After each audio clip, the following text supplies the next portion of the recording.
Shalom Bapak Ibu Saudara kasih dalam Tuhan. Haleluya. Kita bersuka karena kebaikannya di dalam hidup kita. Saya percaya saudara-saudara di rumah pun keadaannya sangat baik dan luar biasa. Mari saya ngajak semuanya bangkit berdiri. Kita mau bawa pujian yang terbaik buat Tuhan kita buat hari ini. Amin. Haleluya. Dialah Tuhan, dialah Raja di atas segala raja.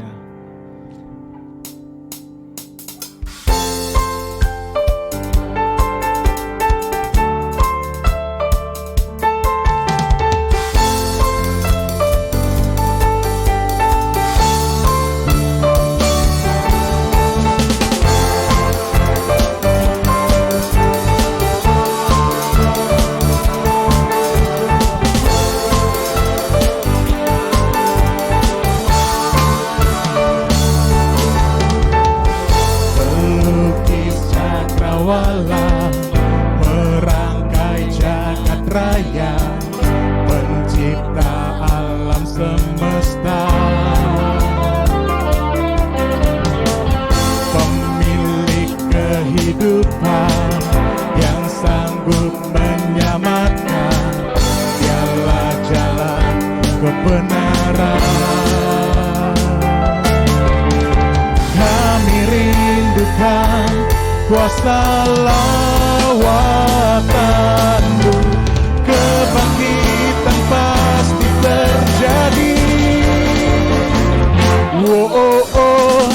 Datanglah dan bertata, kuat dan berkuasa, saat hati bersatu, menaikkan pujian, belenggu dipatahkan, mukjizat dinyatakan. Great is our God. Haleluya.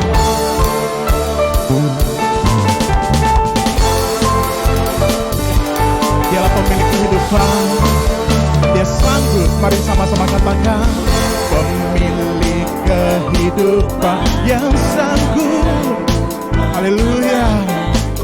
Dialah jalan kebenaran. Mari sama-sama katakan, kami rindukan kuasa lawatan-Mu, kebangkitan pasti terjadi. Datanglah dan bertata, kuat dan berkuasa, saat hati bersatu, menaikkan pujian, belenggu dipatahkan, mukjizat dinyatakan. Oh, great is our God.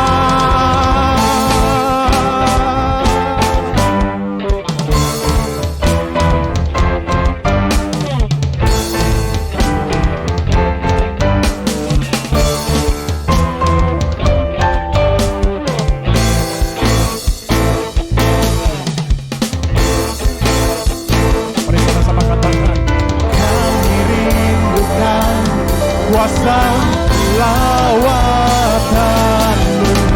kebangkitan pasti terjadi. Datanglah dan bertata, kuat dan berkuasa, saat hati bersatu, menaikkan pujian, belenggu dipatahkan, mukjizat dinyatakan. Sing, great is our God. Haleluya, haleluya. Mari saya ngajak semuanya, siapkan hatinya. Kita mau bawa ucapan syukur kita karena peliharaannya di dalam hidup kita, karena kebaikannya di dalam hidup kita, dan anugerahnya yang selalu Dia sediakan buat hidup kita. Mari saya ngajak semuanya menyembah Dia. Haleluya. Bawa ucapan syukurmu, bawa penyembahanmu, bawa korban syukurmu yang terbaik. Haleluya. Terima kasih Tuhan, Kau sungguh baik, Kau teramat baik. Kasih setiamu selalu baru dan tak pernah berubah. Dulu, sekarang, dan selamanya. Haleluya. Terima kasih Tuhan.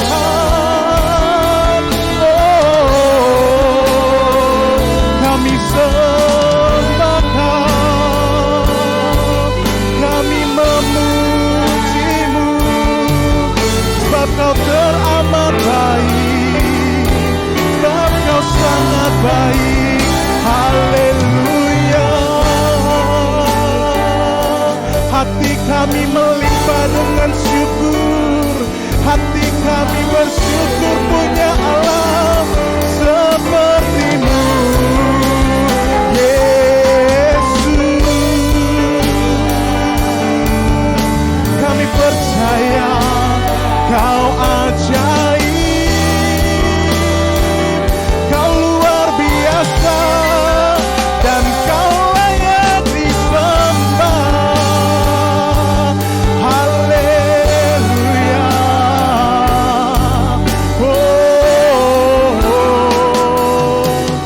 Yesus, ku percaya sebab penyembahan kami mendatangkan mujizat, mendatangkan kesembuhan, pelepasan, dan setiap pujian yang kami naikkan, kuasa-Mu tercurah di tempat di mana kami berada. Haleluya. Sebab kemenangan terjadi di sini.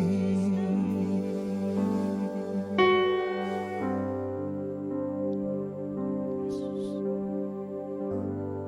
terima kasih Tuhan.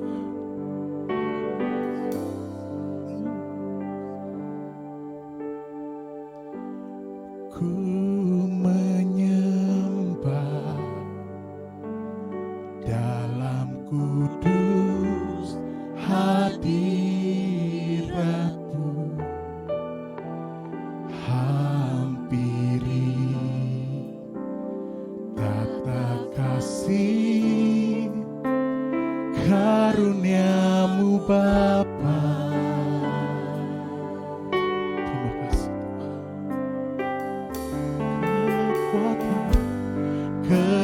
Kekuatanku hanya dalam hadirat-Mu, Yesusku. Hanya Kaulah segalanya.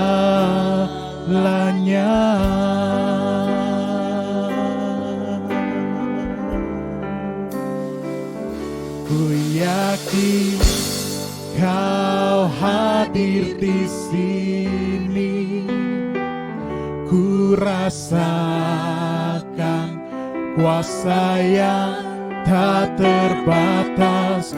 Ku yakin Kau nyata di sini. Kemenangan terjadi di sini. Mari bawa hati penyembahanmu, katakan ku menyembah, ku menyembah dalam kudus hadirat-Mu, hampiri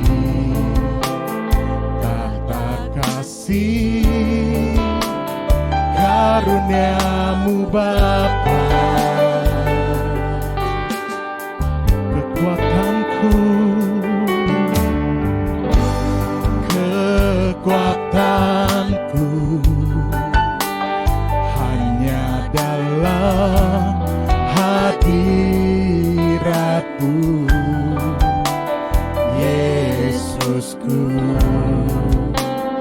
Hanya Kaulah segalanya. Ku yakin Kau hadir, ku yakin Kau hadir di sini. Ku rasakan kuasa yang tak terbatas.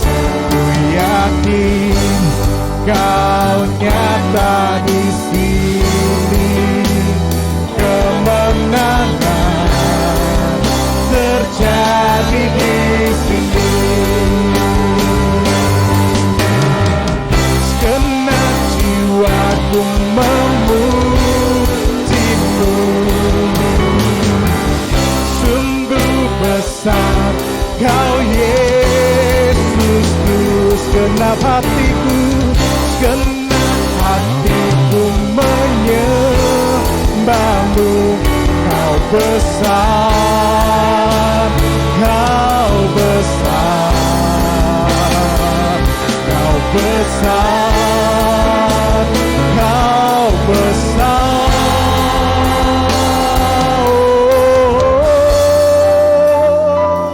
Ku yakin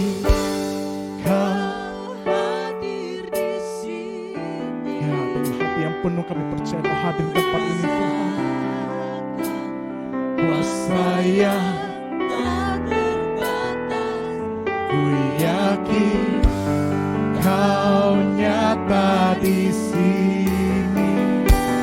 Kemenangan terjadi di sini. Dan ku yakin Kau hadir di sini. Amin.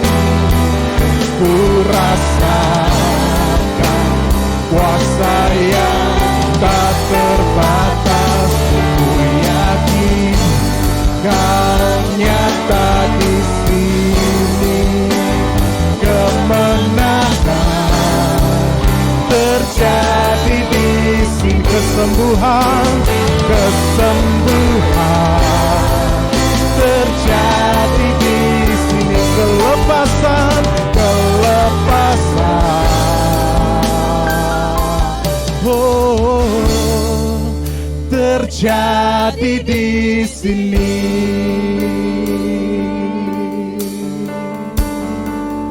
Terima kasih Tuhan. Biarlah Roh-Mu terus mengalir dalam hidup kami, Tuhan.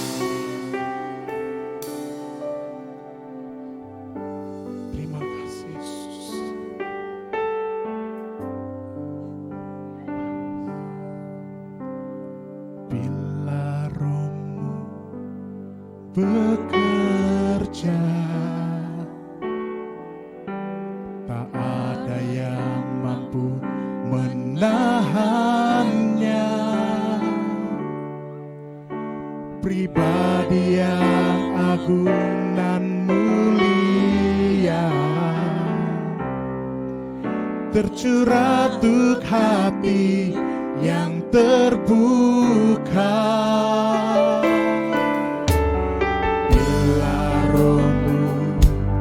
Berkarya, hati yang keras dilembutkan. Tak ada yang mampu hentikan kuasa-Mu bekerja.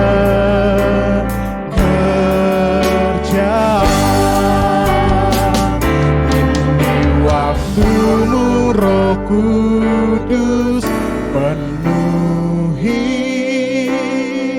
setiap hati yang haus akan-Mu. Ku lakukan perkara yang mustahil setiap hari, bergerak dengan tuntunan ilahi. Biarkan Roh Kudus bergerak dan bekerja di hidup saudara. Katakan, bila Roh-Mu bekerja, tak ada yang mampu menahannya. Pribadi yang agung dan mulia, tercurah untuk hati yang terbuka. Bila Roh-Mu berkarya, hati yang keras dilembutkan. Tak ada yang mampu hentikan kuasa-Mu bekerja.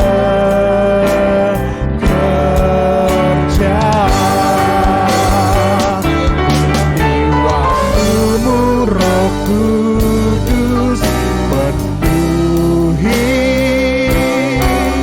setiap hati yang haus akan-Mu. Kulakukan perkara yang mustahil setiap hari, bergerak dengan tuntunan ilahi. Ini waktu-Mu, ini waktu-Mu Roh Kudus penuhi setiap hati yang haus akan-Mu. Kulakukan perkara yang mustahil setiap hari, bergerak dengan tuntunan ilahi.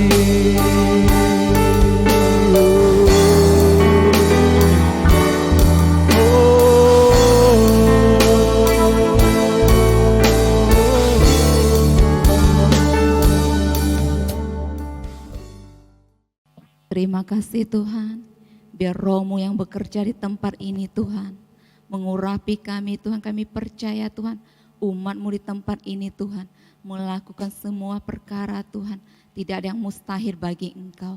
Terima kasih Tuhan, saat ini Tuhan, kami membawa bangsa Indonesia dalam tangan-Mu Tuhan. Kami percaya bangsa ini penuh kasih karunia, penuh pengurapan dari Engkau Tuhan. Beserta 34 provinsi yang ada di bangsa ini Tuhan. Kami membawa juga Bapak Presiden kami Tuhan, Wakil Presiden, seluruh jajaran pemerintahan dalam tangan-Mu Tuhan. Kami percaya Tuhan Kau mengurapi, berikan kekuatan, kesehatan di dalam nama Yesus. Terima kasih juga kami berdoa Tuhan, buat tim medis Tuhan yang menangani Tuhan COVID-19 Tuhan. Kami percaya Engkau berikan kekuatan, kasih karunia, bahkan pengurapan dari Engkau turun atas mereka Tuhan. Hingga mereka mengobatinya dengan kekuatan dari Engkau Tuhan. Bahkan setiap orang-orang yang terpapar Tuhan COVID-19 yang ada di bangsa ini Tuhan, kuasa-Mu menyembuhkannya di dalam nama Yesus Tuhan. Kami percaya disembuhkan oleh Engkau dengan sempurna Tuhan. Terima kasih Tuhan, kami percaya juga umat-Mu yang ada di GBI Petra Tuhan, mendapat kasih karunia dari Engkau Tuhan. Mereka yang sakit Tuhan, yang ada di rumah sakit Tuhan, maupun yang ada di rumah Tuhan, kuasa-Mu menyembuhkan mereka Tuhan, hingga Engkau berikan kekuatan dari Engkau Tuhan, pengurapan dari Engkau Tuhan. Bahkan umat-Mu Tuhan yang berumur Tuhan, tentang ekonomi Tuhan, kami percaya Tuhan, Kau yang berikan kekuatan di dalam nama Yesus. Bahkan Engkau berikan jalan keluar di dalam nama Yesus Tuhan. Kami percaya juga Tuhan, berhamba-Mu Tuhan, Bapak Gembala kami Tuhan, Bakir Gembala kami Tuhan, seluruh Bapak, tim sekre semuanya dalam pengurapan Engkau Tuhan. Kami percaya Engkau berikan kekuatan, kesehatan dari Engkau Tuhan. Saat ini Tuhan, kami umat-Mu Tuhan yang ada di GBI Petra Tuhan, siap untuk menerima firman-Mu Tuhan. Berbicara lebih lagi Tuhan, kami siapkan hati kami hanya untuk kepada Engkau Tuhan. Di dalam nama Yesus, amin. Shalom jemaat yang dikasihi Tuhan. senang sekali bisa berjumpa kembali di dalam ibadah online pada hari ini. Saya percaya keadaan kita baik dan diberkati Tuhan. Pada hari yang berbahagia ini saya rindu membagikan firman Tuhan yang merupakan sambungan atau kelanjutan dari firman Tuhan minggu lalu. Saya beri judul Karya Roh Kudus. Ini adalah hal yang sangat luar biasa. Mari kita akan mempelajari tentang karya Roh Kudus. Yang pertama, kita harus mengenal dulu siapa itu Roh Kudus. Nah, saudara, kita harus mengerti benar bahwa Roh Kudus adalah Tuhan. Dia adalah pribadi Allah yang ketiga. Dalam Trinitas ada Allah Bapa, Putra yaitu Yesus, dan juga Roh Kudus. Ketiga pribadi ini sehakikat dan sederajat di dalam Trinitas. Jadi saudara harus mengerti itu, bahwa Roh Kudus adalah Tuhan. Nah, ayat-ayat ini saya akan bacakan dari 1 Yohanes 5 ayat 7. Berbunyi demikian, sebab ada 3 yang memberi kesaksian di dalam sorga, Bapa, Firman, dan Roh Kudus. Dan ketiganya adalah satu. Jelas sekali di sini. Bahwa di dalam kerajaan sorga ada 3 ya, yang memberikan kesaksian, yaitu Bapa, Allah Bapa, Firman yaitu Yesus, dan Roh Kudus. Ketiganya adalah satu, sehakikat, sederajat, tidak terpisahkan. Kemudian dalam 2 Korintus 13 ayat 13, kasih karunia Tuhan Yesus Kristus dan kasih Allah dan persekutuan Roh Kudus menyertai kamu sekalian. Ayat ini yang sering diucapkan di dalam doa berkat, menyatakan Trinitas Allah. Yesus Kristus, Allah di sini, Allah Bapa, dan juga persekutuan Roh Kudus. Jadi disebutkan Trinitas dan sederajat, saudara. Nah, menarik sekali, saudara. Yang kedua yang harus kita ketahui dan kita mengerti adalah Roh Kudus adalah pribadi. Banyak orang Kristen masih salah berpikir bahwa Roh Kudus hanyalah tenaga atau kuasa atau energi, ya, power. Karena sering disebutkan tenaga Roh Kudus atau kuasa Roh Kudus, sehingga banyak orang berpikir Roh Kudus cuma tenaga atau kuasa. Nah, saya akan jelaskan dalam Efesus 4 ayat 30. Di situ dinyatakan, dan janganlah kamu mendukakan Roh Kudus Allah yang telah memeteraikan kamu menjelang hari penyelamatan. Kalimat janganlah kamu mendukakan Roh Kudus menunjukkan bahwa Roh Kudus memiliki perasaan. Jadi dia adalah pribadi seperti kita. Punya pikiran, punya perasaan, punya kehendak. Nah, karena itu dikatakan jangan kamu mendukakan Roh Kudus. Roh Kudus punya perasaan. Dia bisa sedih, dia bisa berduka, dia bisa kecewa, dia bisa marah. Karena itu para rasul mengingatkan kita supaya jangan mendukakan Roh Kudus. Ya, jangan menyakiti hatinya. Dia punya hati yang lembut, ya, dia punya perasaan yang sangat peka. Ketika kita berbuat dosa, ketika kita mengeraskan hati, ketika kita dendam sama orang, benci sama orang, kepahitan, pada saat itulah Roh Kudus dibuat duka oleh kita. Kemudian dalam ayat berikut, dalam Kisah Rasul 16 ayat 6, dikatakan begini, mereka melintasi tanah Frigia dan tanah Galatia karena Roh Kudus mencegah mereka untuk memberitakan Injil di Asia. Jadi para rasul waktu itu sedang memberitakan Injil, ya, di daerah Timur Tengah, kemudian juga ke Eropa, ya, Rasul Paulus ke wilayah Eropa. Nah, ketika mereka mau memasuki daerah Asia, mereka dicegah karena belum waktunya untuk memberitakan Injil di Asia. Jadi Roh Kudus punya kehendak. Dia mencegah, ya. Artinya Roh Kudus punya keinginan, punya kehendak. Dan kita sebagai anak-anaknya, sebagai hambanya harus mengikuti kehendaknya. Kehendak Roh Kudus. kehendak Tuhan. Ketika kita mengikuti kehendak Tuhan, maka hal yang indah yang akan terjadi dalam kehidupan kita. Nah, demikian saudara, itulah pribadi Roh Kudus. Karena dia adalah pribadi, maka dia bisa berkomunikasi dengan kita. Dia bisa bersekutu dengan kita. Dia bisa menikmati hubungan dengan kita. Karena itu kita harus membangun hubungan yang intim dengan Roh Kudus. Yang berikut saudara, kita akan pelajari bahwa Roh Kudus sering disebut sebagai nafas Allah. Ya, terutama dalam kitab Perjanjian Lama banyak sekali ayat yang menyatakan tentang nafas Allah. Kejadian 2 ayat 7 ya.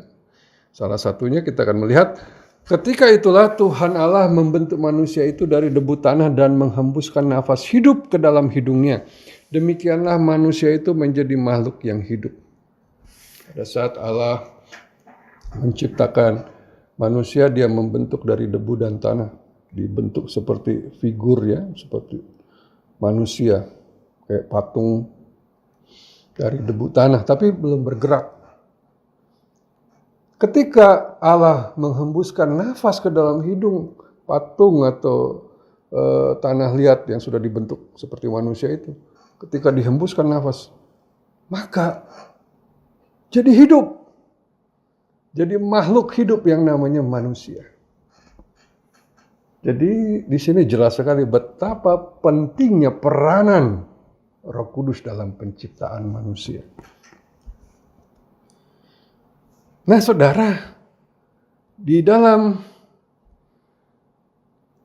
banyak ayat Roh Kudus dinyatakan sebagai pencipta.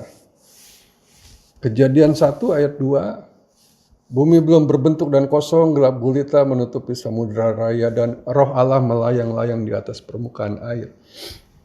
Waktu itu bumi belum berbentuk, kosong, kacau. Ya, belum ada kehidupan, dan ketika itu Roh Allah melayang-layang di atas permukaan bumi dan memberikan kehidupan. Kemudian firman Tuhan disampaikan dan mulailah tercipta satu demi satu. Seperti yang saudara lihat sekarang ini. Makhluk hidup, alam semesta yang begitu indah. Dalam Mazmur 104 ayat 30, apabila engkau mengirim rohmu mereka tercipta dan engkau membaharui muka bumi. Di sini bagus sekali katakan, ketika Tuhan mengirim rohnya maka sesuatu tercipta. Jadi Roh Kudus adalah pencipta saudara. Dan bahkan dia memperbaharui muka bumi. Mazmur 33 ayat 6, oleh firman Tuhan langit telah dijadikan, oleh nafas dari mulutnya segala tentaranya. Wow. Oleh firman Tuhan langit dijadikan, diciptakan. Oleh nafas dari mulutnya, yaitu oleh Roh Kudus, segala tentaranya. Jadi firman bekerja sama dengan Roh Kudus menciptakan langit dan segala isinya. Kalau di dalam kitab Perjanjian Lama, ya tentara langit, ya itu adalah kiasan dari bintang-bintang. Ya, segala tentara di langit, bala tentara langit, itu bicara tentang bintang-bintang. Jadi Roh Kudus ya bersama firman Tuhan menciptakan bintang-bintang yang begitu banyak. Ilmu pengetahuan menyatakan ada ratusan miliar, bahkan triliunan bintang di angkasa. Tidak terhitung banyaknya. Belum lagi planet-planet, tata surya, galaksi-galaksi yang begitu banyak. Tidak ada yang bisa menghitungnya. Siapa yang menciptakan? Tuhan, dan di sana Roh Kudus mengambil peran juga sebagai pencipta. Wow, betapa dahsyatnya Roh Kudus. Betapa luar biasanya dia. Dia adalah pencipta alam semesta yang begitu luas tanpa ujung ini. Dia berperan menciptakan. Kemudian Roh Kudus juga membuat peristiwa alam dan bentukan alam. Keluaran 15 ayat 8, karena nafas hidungmu segala air naik bertimbun-timbun, segala aliran berdiri tegak seperti bendungan. Air bah membeku di tengah-tengah laut. Keluaran 15 ayat 8 ini menceritakan pada saat bangsa Israel harus menyeberangi Laut Teberau. Pada saat itulah Musa diperintahkan Tuhan ya untuk mengangkat tongkatnya, dan Roh Kudus membelah laut, membuat laut tertahan seperti bendungan sehingga orang Israel bisa lewat, sehingga dia tidak terkejar oleh pasukan Mesir. Ya, luar biasa. Jadi itu dalam Keluaran 15 ayat 8 tadi dijelaskan bahwa itu adalah pekerjaan Roh Kudus, karya Roh Kudus. Ya, karya penyelamatan kepada bangsa Israel dengan cara yang ajaib. Ayub 37 ayat 10, oleh nafas Allah terjadilah es dan permukaan air yang luas membeku. Luar biasa. Jadi peristiwa ya terjadinya kutub, daerah yang didominasi oleh es, itu adalah hasil dari nafas Allah. Sehingga bumi ini ada dua kutub yang bisa tetap mendinginkan. Ya, mendinginkan atmosfer di dunia ini. Luar biasa. Kemudian saudara, Roh Kudus adalah pemulih. Ya, dia selalu memulihkan. Apa yang buruk dijadikan baik. Apa yang hancur berantakan dipulihkan supaya menjadi sempurna. Ada kisah pemulihan yang sangat dahsyat dalam Yehezkiel 37 ayat 1 sampai 10. Saya percaya Bapak Ibu Saudara pernah mendengar ini. Ya, bagaimana waktu itu bangsa Israel digambarkan bagaikan tulang-tulang kering yang berhantaran di lembah, ya, yang begitu luas, dan tulang-tulang itu sangat kering, tidak ada kehidupan. Dan Tuhan memerintahkan Yehezkiel untuk bernubuat supaya pemulihan terjadi. Di dalam Yehezkiel 37 ayat 5 dikatakan, beginilah firman Tuhan Allah kepada tulang-tulang ini, aku memberi nafas hidup di dalammu supaya kamu hidup kembali. Tulang-tulang kering ini dihembusi nafas hidup, yaitu Roh Kudus, sehingga hidup kembali.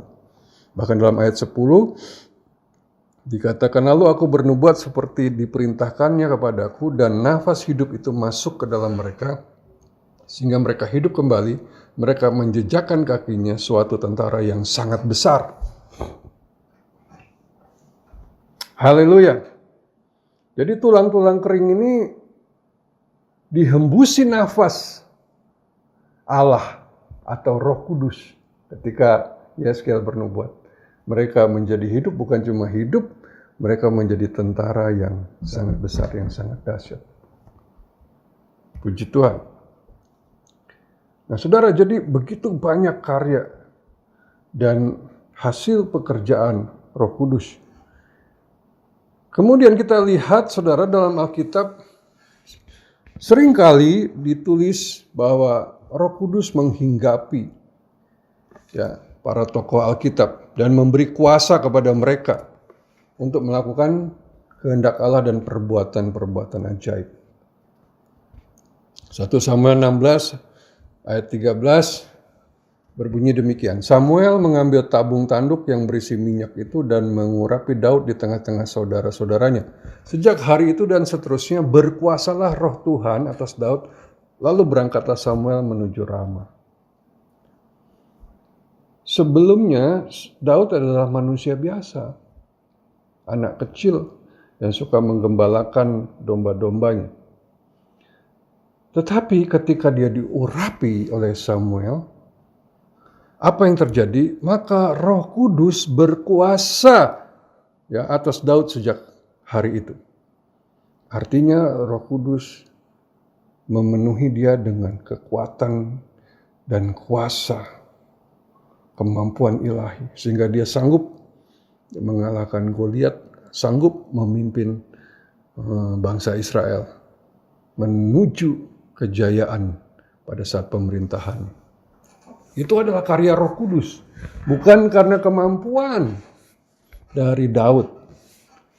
Roma 15 ayat 19 dikatakan oleh kuasa tanda-tanda dan mujizat-mujizat dan oleh kuasa Roh, demikianlah dalam perjalanan keliling dari Yerusalem sampai ke Ilirikum aku telah memberitakan sepenuhnya Injil Kristus.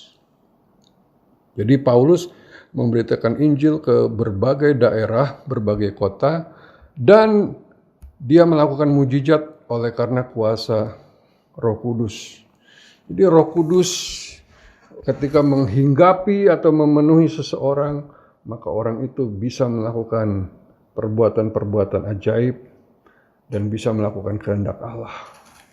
Wow, luar biasa. Dan kemudian kita bisa lihat juga bahwa Roh Kudus memberikan hikmat dan keahlian. Daniel 5 ayat 12 katakan demikian, karena pada orang itu, yaitu Daniel, terdapat roh yang luar biasa dan pengetahuan dan akal budi sehingga dapat menerangkan mimpi, menyingkapkan hal-hal yang tersembunyi dan menguraikan kekusutan, yaitu pada Daniel yang dinamai Belsasar oleh raja. Baiklah sekarang Daniel dipanggil dan ia akan memberitahukan maknanya. Oh, saudara, kalau saudara membaca kitab Daniel, dia itu adalah orang buangan yang pada saat bangsa Israel dikalahkan oleh Babel, maka orang-orang dari Israel dibawa ke Babel. Kemudian dijadikan budak. Nah, salah satunya adalah Daniel yang dipekerjakan di istana karena dia cakap, dia pandai. Pada saat dia bekerja, banyak hal yang luar biasa terjadi. Ya, ketika raja membutuhkan nasihat, petunjuk, bahkan mendapatkan mimpi yang tidak bisa dijelaskan oleh para ahli, maka Daniel bisa menguraikan mimpi tersebut dan menjelaskan maknanya, sehingga raja bisa mengerti dan mengambil tindakan. Karena itu, sekalipun pemerintahan berganti-ganti dari kerajaan Babel, kemudian Media Persia, sampai berganti 4 raja, Daniel tetap menjadi orang penting dalam pemerintahan. Kenapa? Karena dia punya roh yang luar biasa. Siapa atau apa roh yang luar biasa? Yaitu pribadi Roh Kudus yang memberikan pengetahuan dan akal budi, memberikan hikmat yang sanggup menyingkapkan segala hal. Wah, luar biasa saudara. Keluaran 31 ayat 2 dan 3 mengatakan bahwa Allah lewat Roh Kudusnya memberikan keterampilan atau keahlian pada seseorang. Di sini dikatakan demikian, lihat telah kutunjuk Bezalel bin Uri bin Hur dari suku Yehuda dan telah kupenuhi dia dengan roh Allah, dengan keahlian dan pengertian dan pengetahuan dalam segala macam pekerjaan.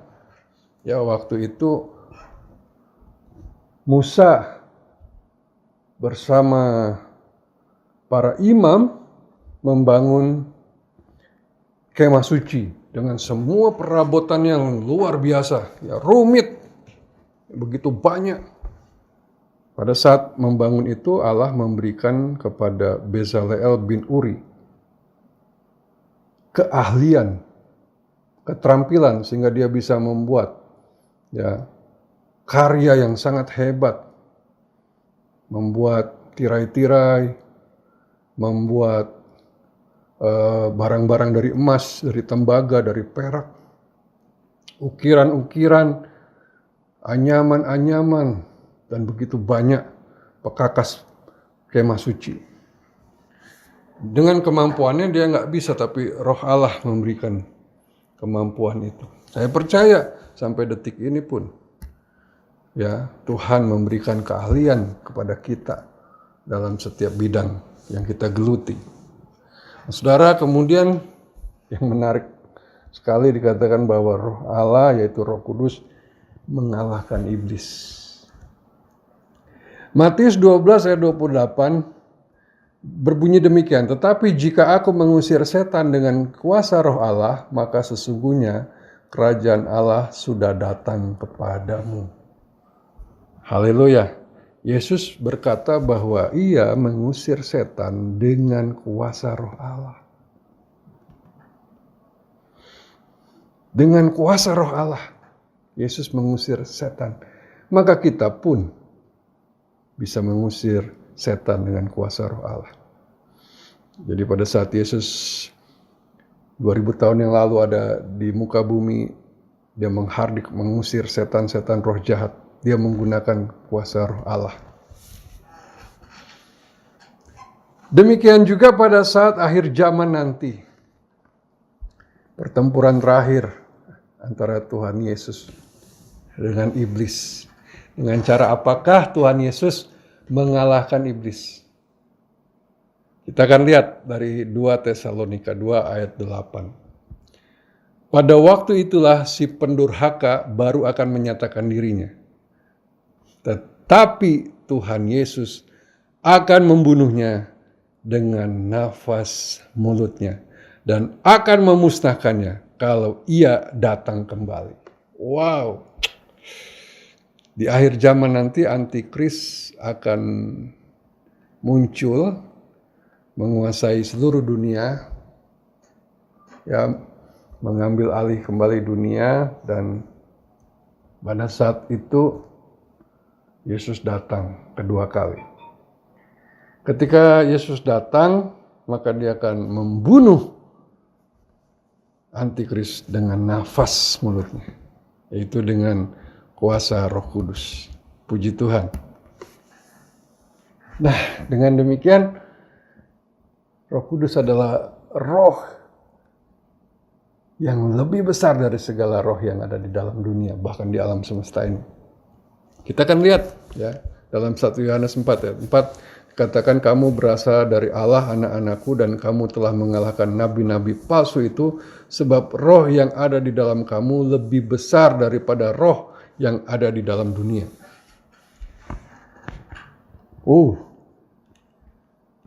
Luar biasa. Jadi di sini jelas sekali dikatakan bahwa roh yang ada di dalam kita jauh lebih besar daripada segala roh yang ada di dalam dunia. Dengan demikian, kita tidak boleh merasa kalah, gagal, ya, merasa tertekan, hancur karena masalah, persoalan, tindasan iblis, sakit, penyakit, atau apapun itu. Kenapa? Karena dikatakan bahwa roh di dalam kita jauh lebih besar daripada segala roh yang ada di dalam dunia. Ini memberikan sebuah pengharapan dan kekuatan dan motivasi kepada kita untuk kita bangkit dan menang menghadapi segala masalah pergumulan. Saudara bukan pecundang, saudara lebih dari pemenang. Karena ada Roh Kudus di dalam kita. Ya. Ayat terakhir 1 Korintus 3 ayat 16. Tidak tahukah kamu bahwa kamu adalah bait Allah dan bahwa Roh Allah diam di dalam kamu. Haleluya. Roh Kudus yang menciptakan segala-galanya, Roh Kudus yang melakukan perkara-perkara ajaib dan besar, ya, yang kita telah baca tadi. Roh Kudus yang telah membuat, ya, para rasul melakukan mujizat, perkara-perkara hebat. Roh Kudus yang memberikan pemulihan, yang selalu memperbaharui segala yang hancur, yang rusak. Roh Kudus yang mengalahkan iblis. Roh Kudus yang penuh dengan segala hikmat, dengan segala keterampilan, dengan segala kuasa itu. Ternyata Alkitab berkata, Roh Kudus ada di dalam kamu. Dan kamu adalah baitnya. Jika Roh Kudus ada di dalam kita, siapa yang bisa mengalahkan kita? Wow, apa yang bisa menghalangi kita untuk berkemenangan, untuk menjadi hebat, untuk menjadi sukses, untuk bisa melakukan kehendak Allah, bahkan mujizat. Kenapa? Karena Roh Kudus sudah ada di dalam kita. Dan karena dia adalah pribadi, maka saudara, kita harus membangun terus hubungan yang intim bersama dia. Dia akan menuntun, dia akan mengarahkan, dia akan mengajar, dia akan terus memperbaharui kita sampai kita serupa dengan Tuhan Yesus Kristus. Kita pasti menang menghadapi apapun. Jangan takut saudaraku, karena roh yang besar, yang dahsyat itu ada di dalam kita. Puji Tuhan. Mari kita berdoa dengan percaya. Kita memohon pertolongan Roh Kudus. Bapa, kami bersyukur pada hari ini kami sudah mendengar firman Tuhan yang luar biasa tentang karya Roh Kudus. Betapa dahsyatnya Roh Kudus. Dia adalah pencipta, pemulih, pembaharu, penuh hikmat, kuasa, dan mujizat. Melakukan perkara-perkara yang luar biasa sepanjang sejarah manusia. Dia melakukan hal-hal yang tidak mungkin dilakukan manusia. Dia juga memberikan hikmat, kepandaian, keahlian, keterampilan. Dia adalah Allah yang ada di hati kami. Dan hari ini kami mau bangkit Tuhan, karena kami tahu roh di dalam kami lebih besar daripada segala roh yang ada di dalam dunia ini. Kami tidak takut kepada apapun, kami tidak takut kepada iblis, kepada kuasa-kuasa kegelapan, kami tidak takut kepada kuasa-kuasa dunia ini, penindasan-penindasan, sakit penyakit yang dipakai iblis untuk menghancurkan manusia. Keadaan-keadaan, tekanan-tekanan, kondisi-kondisi krisis, kami tidak akan kalah karena roh di dalam kami lebih besar daripada segala roh. Dan roh itu adalah Roh Kudus. Terima kasih, biar kami membangun terus hubungan yang intim, yang manis, mesra. Kami tidak mau mendukakan Roh Kudus dan kami mau bertumbuh, kami mau kuat, kami mau menang, kami mau mengandalkan Roh Kudus, dan kami mau terus dituntun oleh Roh Kudus sehingga kehendak-Mu terjadi atas hidup kami, keluarga kami, gereja kami, bahkan atas kota dan bangsa kami. Terima kasih Tuhan. Kami bersyukur dan kami percaya firman Tuhan telah menguatkan kami, memberkati kami semua. Sebentar kami akan terima berkat dari Tuhan. Terimalah berkat yang berlimpah-limpah dari Allah Bapa, kasih sayang, kemurahan rahmat dari Tuhan Yesus Kristus, penyertaan, urapan, kuasa, otoritas, pertolongan, penghiburan, dan persekutuan bersama Roh Kudus menyertai hidup kami mulai hari ini sampai selamanya. Dalam nama Yesus, haleluya, amin. Puji Tuhan, sampai jumpa kembali dalam ibadah online berikutnya. God bless you.